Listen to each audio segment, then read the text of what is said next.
Jesu, Jesu, Jesu, Jesu, Jesu, Jesu, Jesu.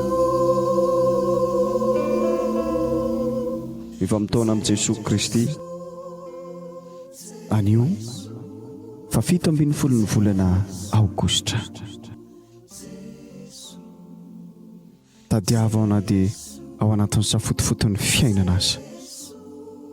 Mazana mirimirimo loatra ny zavatra mitranga manodidina anao ka manjary zavatra miorongorona manjavozavo tsy misy endrika. Bitsibitsy ny anarako mba hanapirofo fa mahatsapa ny maha eo anilanao mandrakariva ianao. Tsy misy ilaozanao ny asa mandrarahanao fa ho hitanao ny fiadanana sy ny hery eny ampiresahana amiko.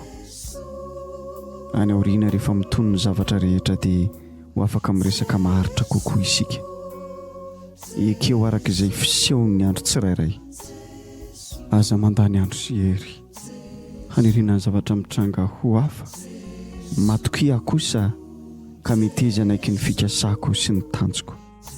Tsarovy fa tsy hisy na inona saraka anao amin'ny fitiavako. Ianao. Filipiana 4:7-9.